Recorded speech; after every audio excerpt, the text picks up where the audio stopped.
Heiðar Parkettslípun Íslands. Ég ætla að sýna ykkur verkefni þar sem ég er að endur olíubera gólf. Hérna með mjög fallegt parkett, mjög fallegt, en þegar gólf eru olíuborin þá þarf að viðhalda þeim. Og það sem ég ætla að gera, ég ætla að sýna ykkur núna gólfið og svo ætla ég að fara bara í gegnum þetta með ykkur hvernig best er að gera þetta.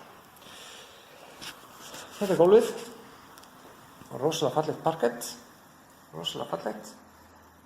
En það sem gerist oft við svona það sem er olíuborið, að það svona eyðist upp á ákveðnum stöðum, eðlilega olía. Þess vegna þarf alltaf að setja á þetta helst á hverju ári. Hérna sjáum við líka komið svona smá blettir og hér erum við inn í eldhúsi og hérna mæðir oftast á parkettinu og fer að eyðast hérna fyrir framan vask og uppþvottavélar og svoleiðis. Þannig að við þurfum að setja á þetta.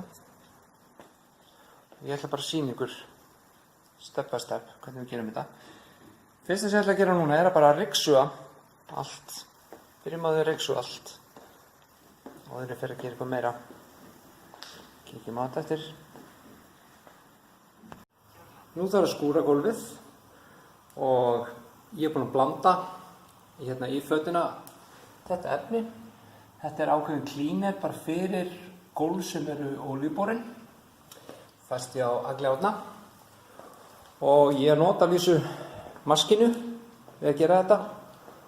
Það sem ég seti svona rauðan patta til þess að þrífa almennilega upp úr gólfinu. En ef þið eru að gera þetta bara sjálf og eigi ekki svona maskinu, þá þarf bara að skúra þetta vel. Það þarf bara að skúra þetta vel, bara á hefðbundinn hátt með svona klíner. Sérstaklega olíuklíner. En nú fer ég bara að skúra allt gólfið, gera það flott. Byrjum á því. Þá er ég búinn að skúra. Það er búinn að skúra gólfið og bara þess að fyrir ykkur að þetta er ekki bara skúrað. Þetta það er farið yfir fyrst eina umferð með efninu sem ég sýndi ykkur áðan. Síðan þríf ég allt, fer yfir allt saman bara með rökum klút til þess að ná öllum óhreinindum í burtu. Það sem við ætlum að gera núna er að setja efnið á og ég er með svona spesefni, ég ætla að sýna ykkur. Þetta er svona refresher fyrir olíuborin gólf og ég segi að þetta eigi að bara duga allt upp í 2 ár. En það þarf að bera þetta á með svona fíberklút og ég ætla bara að skella þessu á gólfið. Þannig að þetta muni líta flott út, sýni ykkur eftir afraksturinn. Þá er ég búinn að bera á. Þennan refresher. Og þetta glansar svolítið núna, þetta er náttúrulega rennandi blautt. Þetta tekur 24 tíma að harðna almennilega. En gólfið fara að líta rosalega vel út. Ég er komin bara að vörna á þetta.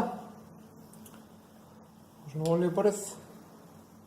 Þannig þá, eins og ég, þá eftir að mattast leið og þarnar. En yes, gólfið er tilbúið. Allt klárt. Það fara að líta mun betur út.